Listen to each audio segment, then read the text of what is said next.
প্রিয় শিক্ষার্থী বন্ধুরা, ফিনান্স ও ব্যাংকিং এর তৃতীয় অধ্যায়ের আরো একটি ক্লাসে তোমাদের সবাইকে জানাচ্ছি স্বাগতম। আজকে আমরা আলোচনা করব আমাদের এই তৃতীয় অধ্যায় থেকে সবচেয়ে গুরুত্বপূর্ণ টপিক শেয়ার বাজার এবং লভ্যাংশ। কারণ এখান থেকে ছোট ছোট কিছু ম্যাথ থাকে লভ্যাংশ রিলেটেড বা স্টক লভ্যাংশ রিলেটেড। সো এই ম্যাথগুলো পারলে কিন্তু অনেক সুবিধা, কারণ এই ম্যাথগুলো থেকে আমাদের মোটামুটি 2-3টা প্রশ্ন কিন্তু থাকতে পারে তোমার প্রশ্নের মধ্যে। আবার এইখান থেকে কিন্তু আমাদের সৃজনশীল প্রশ্নও থাকতে পারে, অর্থাৎ সৃজনশীল প্রশ্নের মধ্যেও কিন্তু ছোট ছোট ম্যাথ দিয়ে দিতে পারে।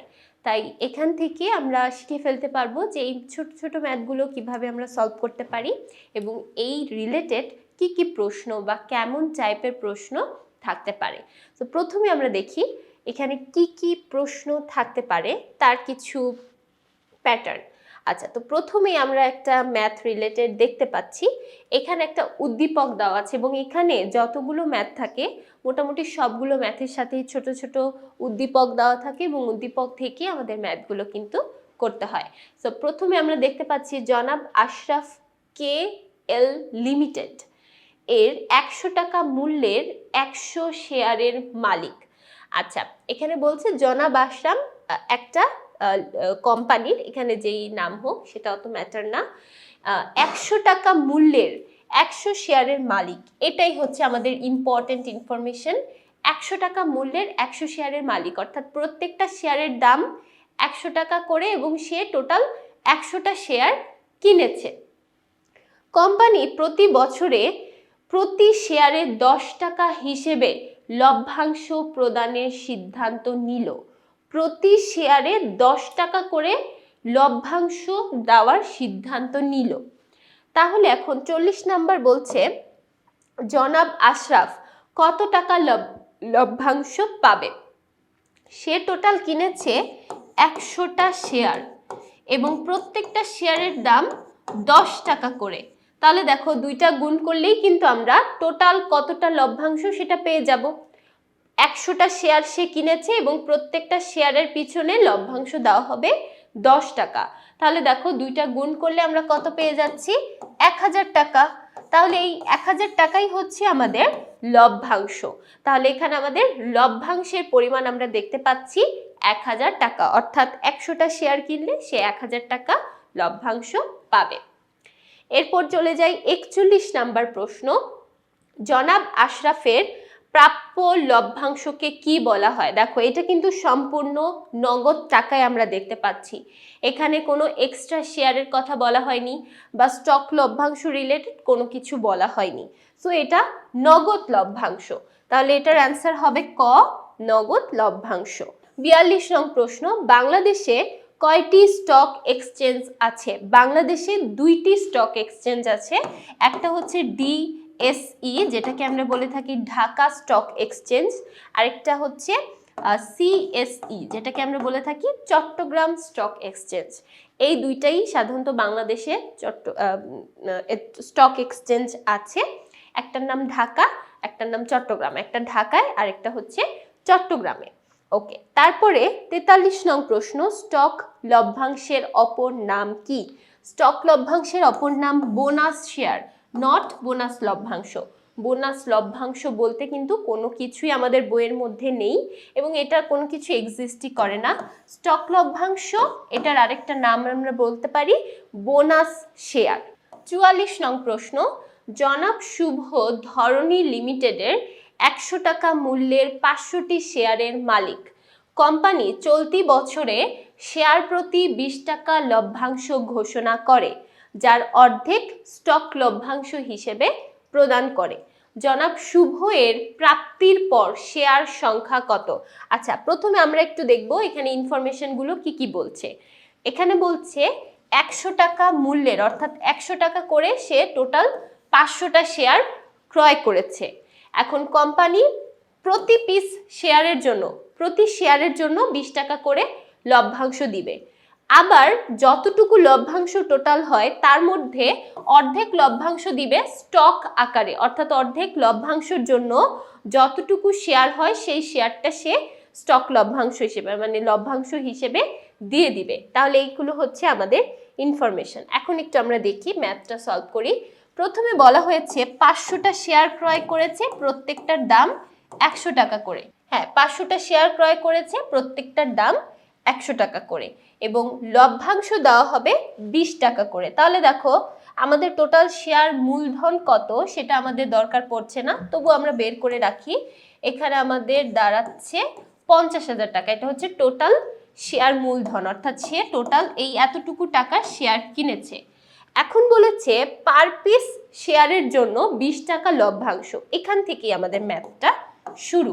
দেখো 500টা শেয়ার টোটাল আছে, প্রত্যেকটা শেয়ারের জন্য লভ্যাংশ দেওয়া হবে 20 টাকা। তাহলে এখানে আমাদের কত দাঁড়াচ্ছে? এখানে আমাদের দাঁড়াচ্ছে 5 দুগুণে 10 আর হচ্ছে, তাহলে দেখো 10,000 টাকা। 10,000 টাকা আমরা লভ্যাংশ পাচ্ছি, অর্থাৎ টোটাল লভ্যাংশ পাওয়ার কথা 10,000 টাকা। কিন্তু এখানে বলা হয়েছে 10,000 টাকার পুরো 10,000 টাকাই নগদ হিসেবে লভ্যাংশ দেওয়া হবে না, এটার অর্ধেক দেওয়া হবে নগদে, অর্ধেক দেওয়া হবে স্টক হিসেবে। তাহলে আমরা একটু দেখি এটার অর্ধেকটা ঠিক কত হয়। এটার যদি অর্ধেক করি তাহলে দাঁড়াচ্ছে 5,000। সো এই 5,000 টাকা মূল্যের লভ্যাংশ দেওয়া হবে স্টক হিসেবে। এখন তাহলে আমরা বের করব কি এই 5,000 টাকার কয়টা শেয়ার হয়। 5,000 টাকা তো লভ্যাংশ হিসেবে পেলাম, কিন্তু 5,000 টাকা তো আর 5,000 পিস তো শেয়ার হতে পারে না। 5,000 টাকার জন্য কয়টা শেয়ার হয় এটা কিভাবে বের করব? তাহলে দেখো শেয়ার সংখ্যা, অর্থাৎ বোনাসের শেয়ার সংখ্যা, বোনাস শেয়ার সংখ্যা আমরা কিভাবে বের করব? দেখো টোটাল আমাদের দাম হচ্ছে 5,000 টাকা, মানে লভ্যাংশ হিসেবে আমাদের দিতে হবে 5,000 টাকা, এবং আমাদের পার পিস শেয়ারের দাম কত ছিল? 100 টাকা করে। তাহলে দেখো আমরা যদি ভাগ করি তাহলে আমরা পেয়ে যাব টোটাল কয়টা শেয়ার বোনাস হিসেবে দেওয়া হলো। টোটাল বোনাস হিসেবে শেয়ার দেওয়া হলো 50টা। এখন দেখো আগে তার ছিল 500টা শেয়ার, এখন আরো সে 50টা শেয়ার পেয়ে গেল। 500টা শেয়ার আরো এখন বোনাস হিসেবে 50টা শেয়ার পেল। তাহলে এখন তার টোটাল শেয়ারের সংখ্যা কত দাঁড়াবে? টোটাল শেয়ারের সংখ্যা দাঁড়াবে 550টি শেয়ার। তার মানে এখন সে টোটাল 550 পিস শেয়ারের অধিকারী। ওকে, তাহলে এখন আমরা একটু অ্যান্সার দেখি। এই যে 3 নাম্বার অপশন, 550টি শেয়ার। তারপর চলে যাচ্ছি পরবর্তী প্রশ্ন, 45 নং প্রশ্ন। শেয়ার মালিকদের মধ্যে কয়টি পদ্ধতিতে লভ্যাংশ বন্টন করা যায়? লভ্যাংশ বন্টনের 3টা পদ্ধতি আছে, একটা স্থির হারে, তারপর আরেকটা আছে আনুপাতিক হারে, এবং 3 নাম্বারটা হচ্ছে স্থির হারে সাথে অতিরিক্ত লভ্যাংশ। তাহলে দেখো কয়টা হলো? 3টা লভ্যাংশ প্রদানের পদ্ধতি আছে। এই 3টার মধ্যে থেকে যে কোনো একটাই চাইলে কোম্পানি চুজ করতে পারে। তারপর আরো একটা উদ্দীপক এবং আরো একটা ছোট ম্যাথ আমরা দেখি। জনাব শিউলি একটি কোম্পানিতে সাধারণ শেয়ারের বিনিয়োগকারী। তার প্রতিটি 1500 টাকা মূল্যের 10টি শেয়ার রয়েছে, অর্থাৎ একটা শেয়ারের দাম হচ্ছে 1500 টাকা, তার টোটাল 10টা শেয়ার রয়েছে। কিন্তু কোম্পানিটি তাকে প্রতি বছর লভ্যাংশ প্রদান করে না। তিনি এবছর 10% মুনাফা আশা করছেন যা পাননি। আচ্ছা দেখো 10% মুনাফা কিসের ওপর হবে? তার টোটাল যতটুকু মূলধন হবে সেই মূলধনের ওপরেই কিন্তু 10% হবে। তাহলে প্রথমে আমরা একটু দেখি তার মূলধনটা ঠিক কতটুকু। দেখো এখানে বলা হয়েছে সে 1500 টাকা করে টোটাল 10টা শেয়ার ক্রয় করেছে, রাইট? সো এখানে তাহলে তার মূলধনের পরিমাণ দাঁড়াচ্ছে 15,000 টাকা। মূলধন যদি 15,000 টাকা হয়, এখন বলা হচ্ছে তিনি তার টোটাল মূলধনের ওপর 10% মুনাফা আশা করছে। এখন সেটা পেতেও পারে নাও পেতে পারে, এটার কোনো গ্যারান্টি নেই। তাহলে ঝুঁকির পরিমাণটা ঠিক কতটুকু? 15,000 ইন্টু 10%। 15,000-এর 10% 1500 টাকা। তাহলে এই 1500 টাকা পর্যন্তই কিন্তু তার ঝুঁকির পরিমাণ হবে, কারণ এই 1500 টাকায় সে পেতেও পারে নাও পেতে পারে, এটা বলা যাচ্ছে না সে আদৌ পাবে কিনা। সো এখানে 1500 টাকা পর্যন্ত হলো তার ঝুঁকির পরিমাণ। তাহলে এখানে অ্যান্সার হবে খ নাম্বার 1500 টাকা। তারপর চলে যাচ্ছি 47 নং প্রশ্ন। বিনিয়োগের কারণে জনাব শিউলি ঝুঁকির সম্মুখীন হতে পারেন। অগ্রাধিকার শেয়ার মালিকদের প্রাধান্য, তারপর বলা হচ্ছে লভ্যাংশের অনিশ্চয়তায় শেয়ার মূল্য কমে যাওয়ার আশঙ্কা এবং বিনিয়োগকৃত অর্থের বিনিময়ে মুনাফা না পাওয়ার সম্ভাবনা। বিনিয়োগের কারণে সে যে বিনিয়োগ করছে, এই বিনিয়োগের জন্য সে কেন ঝুঁকির সম্মুখীন হতে পারে? কারণ হলো অগ্রাধিকার শেয়ার মালিকদেরকে আগে প্রাধান্য দেওয়া হচ্ছে। সো এর জন্য কিন্তু তাদেরকে আগে লভ্যাংশ প্রদান করা হচ্ছে। তাদেরকে যেহেতু আগে আগে লভ্যাংশ দিয়ে দেওয়া হচ্ছে, সাধারণ শেয়ার মালিকদের জন্য কিন্তু আর লভ্যাংশ নেই যেটা তাদেরকে দেওয়া হবে। সো এটা একটা অসুবিধা বা ঝুঁকির কারণ। লভ্যাংশের অনিশ্চয়তায় শেয়ার মূল্য কমে যাওয়ার আশঙ্কা। লভ্যাংশ যখন অনিশ্চিত থাকে, অর্থাৎ তুমি নাও পেতে পারো, পেতেও পারো, নাও পেতে পারো, এই সময়ে শেয়ারের মূল্যটাও তখন কমে যায়, শেয়ারের বাজার মূল্যও তখন কমে যায়। আবার বলছে বিনিয়োগকৃত অর্থের বিনিময়ে মুনাফা না পাওয়ার সম্ভাবনা।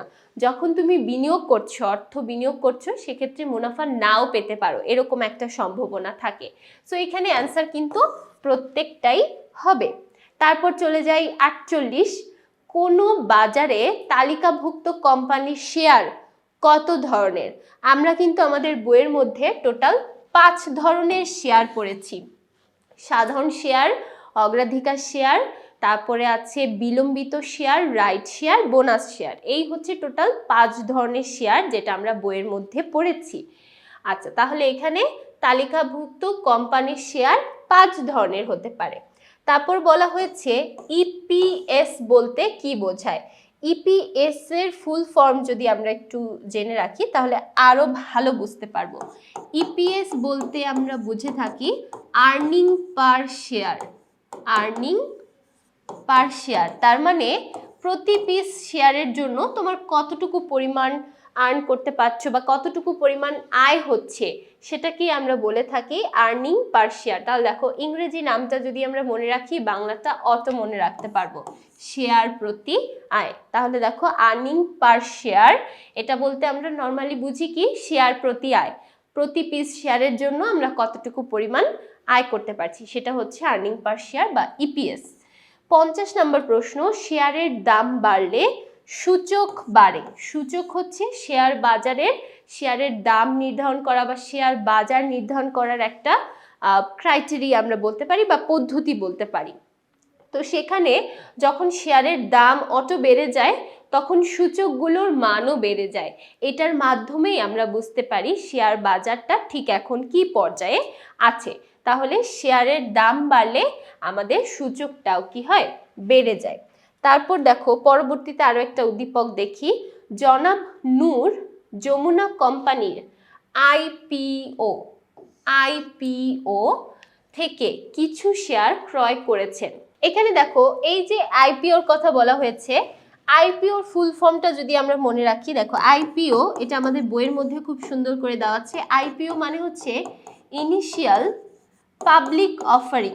ইনিশিয়াল পাবলিক অফারিং বা অফারিংস, ইনিশিয়াল পাবলিক অফারিং। তার মানে হচ্ছে ইনিশিয়াল বলতে একদম শুরুতে বোঝায়, একদম প্রাথমিক পর্যায়ে বা একদম শুরুর পর্যায়ে তুমি যখন পাবলিকের কাছে তোমার শেয়ার বিক্রির জন্য প্রস্তাব দিচ্ছ, অফার করছো, সেটাই মূলত আমরা বলে থাকি আইপিও। তাহলে আইপিও মানে হচ্ছে একটা শেয়ার বিক্রির জন্য প্রথম যে প্রস্তাব দেওয়া হয় সেটা। আচ্ছা, তাহলে আইপিও থেকে কিছু শেয়ার ক্রয় করেছেন। আর্থিক সংকটের কারণে তিনি এখন শেয়ারগুলো বিক্রয় করতে চাচ্ছেন। 51 নাম্বার বলা হচ্ছে জনাব নূর কোন ধরনের বাজার থেকে শেয়ার ক্রয় করেছেন? আইপিও, যেহেতু এটা প্রারম্ভিক বা প্রাথমিকের কথা বলা হয়েছে, সো এটা প্রাথমিক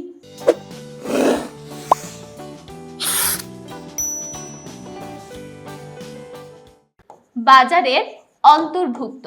ঠিক আছে, তাহলে প্রাথমিক বাজারের অন্তর্ভুক্ত একটা শেয়ার বা প্রথম প্রস্তাব হচ্ছে আইপিও। তাহলে সে যেহেতু একদম প্রথম প্রস্তাব থেকেই ক্রয় করেছে, সো এটা প্রাথমিক বাজার থেকে ক্রয় করেছে। তারপর চলে যাই 52 নাম্বার প্রশ্ন, জনাব নূরের শেয়ার বিক্রয়ে করণীয়। এখন দেখো, সে তো প্রথমে ক্রয় করেছে প্রাথমিক বাজার থেকে, সো সেকেন্ড টাইম সে আবার বিক্রি করতে চাচ্ছে। তো সে যখন আবার বিক্রি করবে তখন তাকে কি করতে হবে? তখন তাকে সেকেন্ডারি বাজারে বিক্রি করতে হবে। সেকেন্ডারি বাজার কোনটা? যখন ফার্দার আমরা কোনো শেয়ার বিক্রি করতে যাই, ধরো তুমি প্রথমে একটা শেয়ার ক্রয় করেছো, এখন সেটা আর তুমি ক্যারি করতে চাচ্ছ না, তুমি আরেকজনের কাছে বিক্রি করে দিতে চাচ্ছ, তো তুমি কি আবার সেই আইপিওতে বিক্রি করবে? অবশ্যই কিন্তু না, তুমি আর আইপিওতে বিক্রি করতে পারবে না। তোমাকে বিক্রি করতে হবে আদার্স যারা বিনিয়োগকারী আছে তাদের কাছে। এখন আদার্স বিনিয়োগকারী এখানে কারা থাকতে পারে? যারা তোমার মতোই সেম শেয়ার হোল্ডার আছে তাদের কাছে, বা যারা বিনিয়োগকারী আছে তাদের কাছে তুমি চাইলে বিনিয়োগ করতে পারো। সো এখন দেখো তাহলে অ্যান্সারটা কি হবে?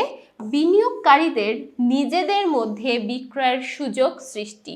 তার মানে তার যারা আদার্স পার্টনার আছে, অর্থাৎ আদার্স যারা বিনিয়োগকারী আছে তাদের কাছে একটা প্রস্তাব দিতে হবে শেয়ার বিক্রি করার।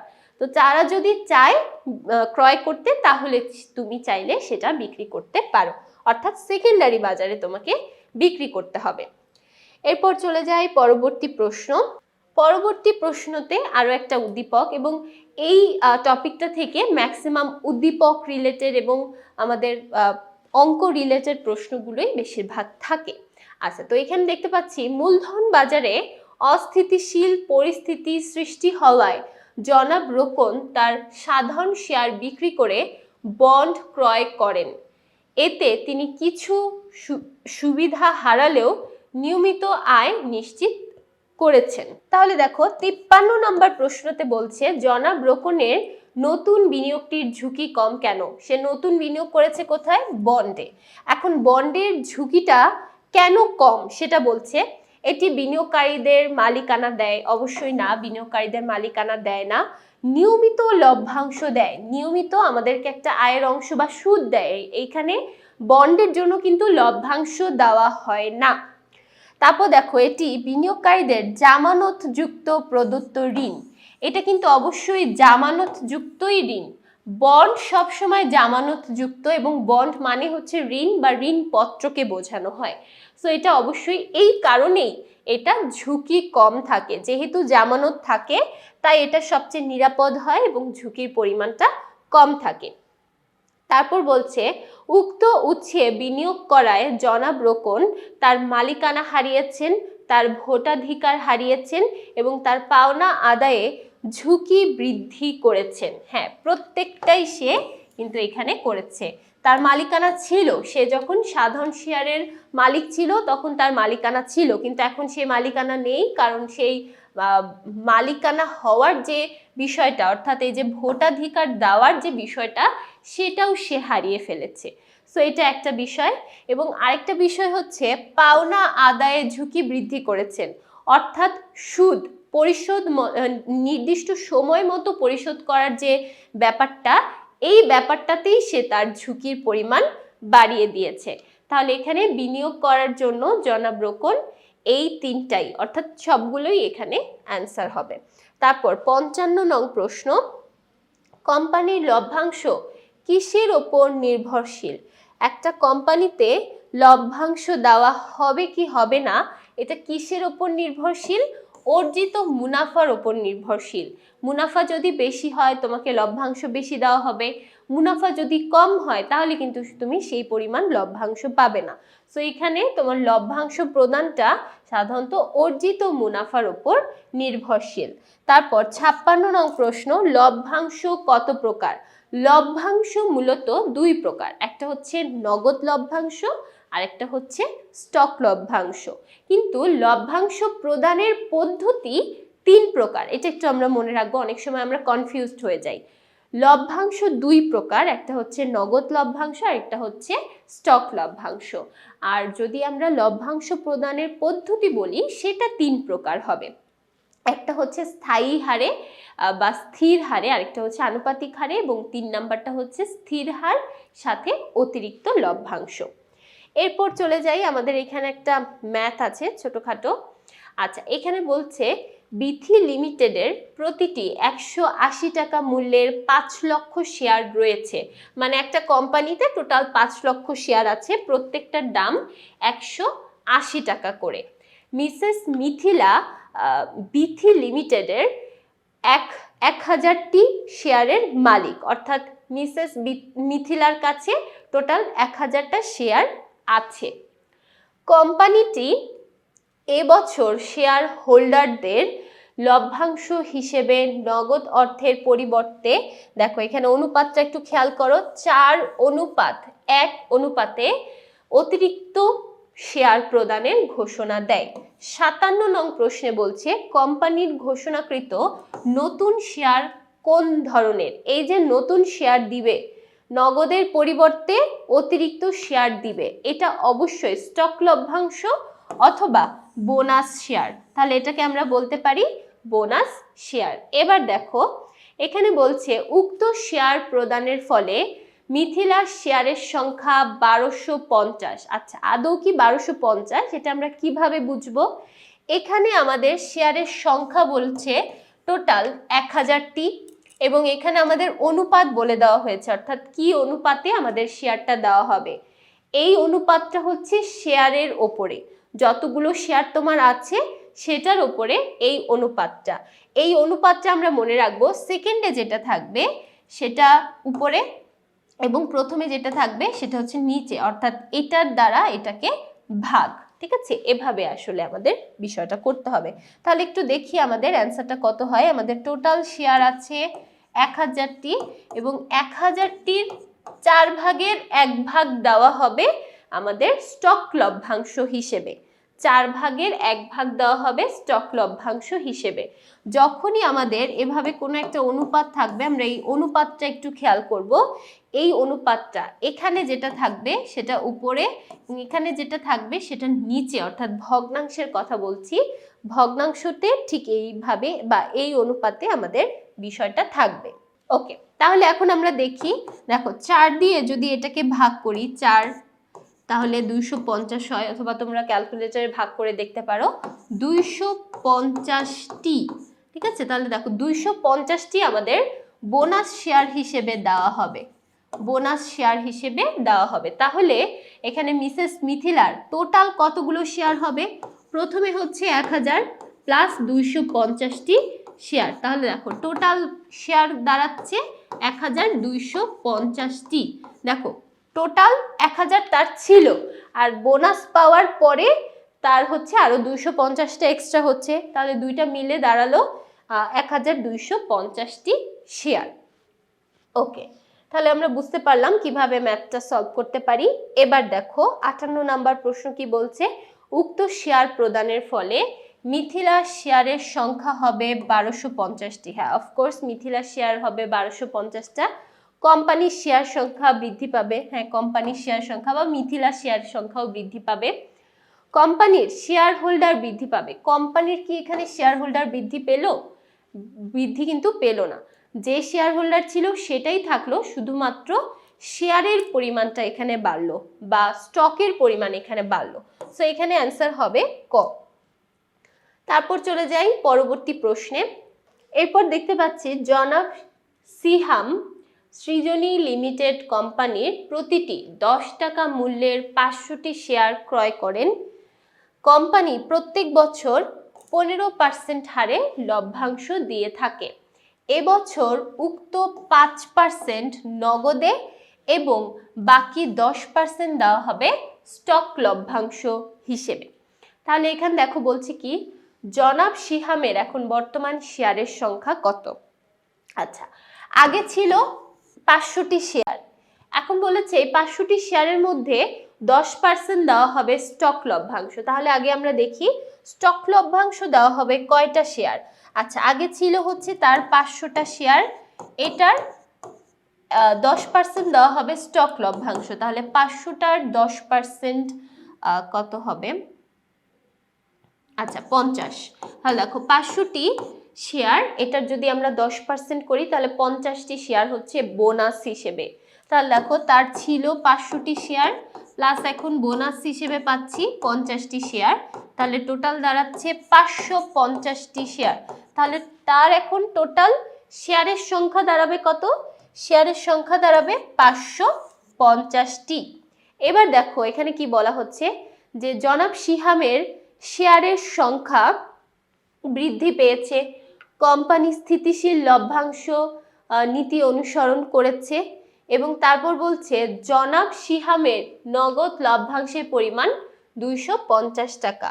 জনাব সিহামের নগদ লভ্যাংশের পরিমাণ আদৌ 250 কিনা এটা একটু আমরা আগে দেখি। দেখো প্রথমে এখানে বলছে কি, প্রথমে বলছে যে 10 টাকা করে, প্রত্যেকটা শেয়ারের দাম 10 টাকা করে, আর টোটাল হচ্ছে 500টি শেয়ার তার আছে এবং এইটার ওপর 15% সে লভ্যাংশ দেয়, মানে নর্মালি লভ্যাংশ দেয়। তাহলে আগে আমরা একটু দেখি, 500টি হচ্ছে টোটাল শেয়ার এবং এটার উপর যদি আমরা 10 টাকা গুণ করি তাহলে টোটাল আমাদের মূলধন দাঁড়াচ্ছে কত? মূলধন দাঁড়াচ্ছে 5000 টাকা। এখন এই 5000 টাকার 5%, দেখো এখানে বলছি কি 5000 টাকার 5% দেওয়া হবে নগদে। তাহলে এখানে আমরা একটু দেখি 5000 টাকার 5% কত হয়। যদি আমরা 5000 টাকার 5% করি তাহলে আমরা পেয়ে যাচ্ছি 250 টাকা। তাহলে দেখো এই যে এখানে আমরা দেখতে পাচ্ছি কি 5000 টাকার 5% যেহেতু নগদে দেওয়া হবে, এখানে বলেছে যে আগে দেওয়া হতো টোটাল 15% লভ্যাংশ, তার মধ্যে এখন সেটাকে দুইটা ভাগে ডিভাইড করা হয়েছে। একটা দেওয়া হবে নগদে 5%, আরেকটা দেওয়া হবে 10% স্টক লভ্যাংশ। তাহলে দেখো 5% যেহেতু নগদ, আমরা কিন্তু ওইটাই করলাম। 5000 টাকা আমাদের টোটাল শেয়ার মূলধন আসলো। এই যে এখানে আমরা যে 5000 পেয়েছি এটা হচ্ছে আমাদের মূলধন। এখন এই মূলধনের উপরেই কিন্তু আমরা লভ্যাংশটা সাধারণত কাউন্ট করে থাকি। তাহলে এই মূলধনের ওপর 5% করলে আমরা টোটাল 250 টাকা পেয়ে যাচ্ছি নগদ লভ্যাংশে। তাহলে এখানে যেটা কথা বলেছে, অর্থাৎ এখানে আমাদের 3 নম্বর অপশনে যেটা বলেছে যে জনাব সিহামের নগদ লভ্যাংশের পরিমাণ 250 টাকা, তাহলে অবশ্যই তিনটাই কিন্তু আমাদের এখানে অ্যান্সার হয়।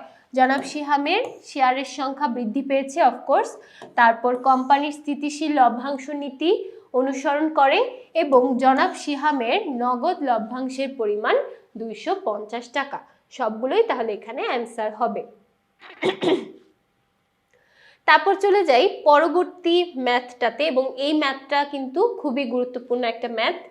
এখানে বলছে জনাব সিয়াম এবং পিএক্স কোম্পানির 1000 টাকার মূল্যের 500টি শেয়ার ক্রয় করেছেন। আচ্ছা, কোম্পানিটি এবছর 10 লাখ টাকা মুনাফা অর্জন করেছে। কোম্পানি তার শেয়ার হোল্ডারদের জন্য 20% নগদ লভ্যাংশ ঘোষণা করেছে।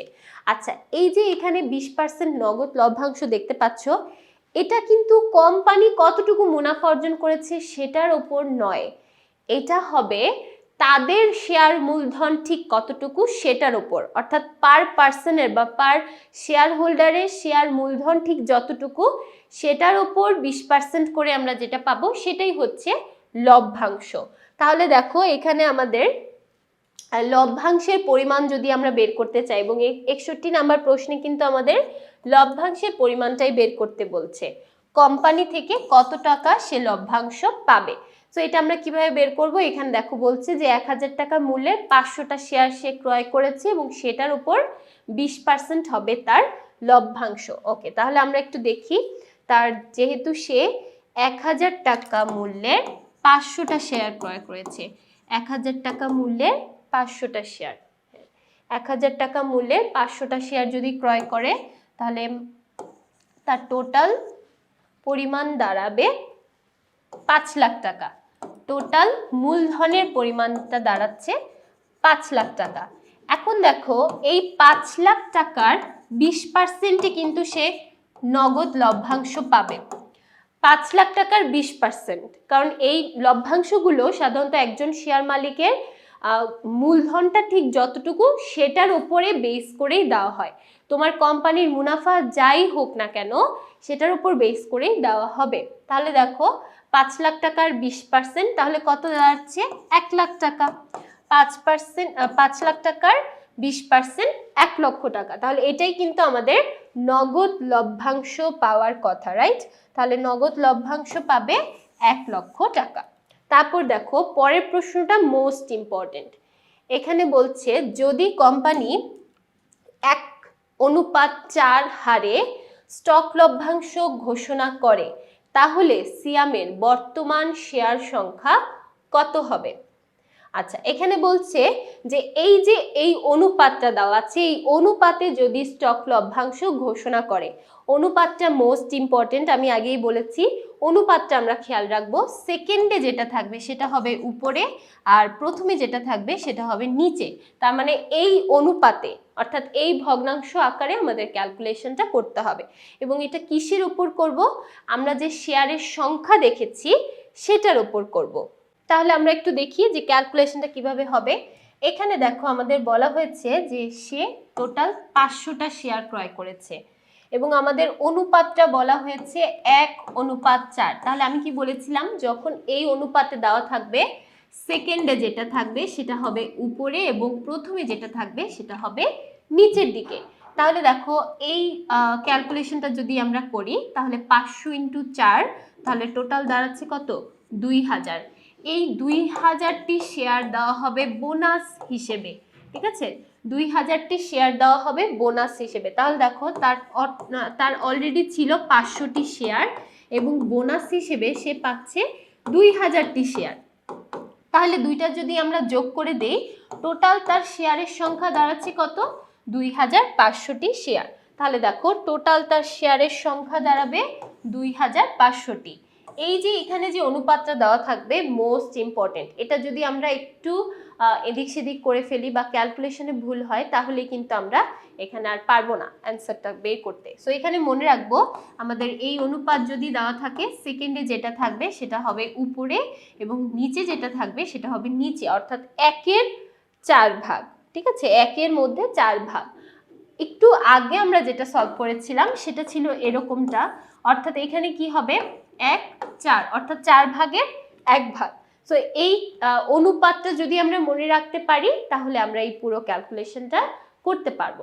আশা করছি এই স্টক লভ্যাংশ রিলেটেড যতগুলো ম্যাথ করালাম, যা যা প্রশ্ন করালাম সবগুলো প্রশ্নই সবাই ক্লিয়ার হতে পেরেছো, নিজেরা ক্যালকুলেশন করতে পেরেছো এবং যত কনফিউশন ছিল সবগুলো কনফিউশন দূর করতে পেরেছো।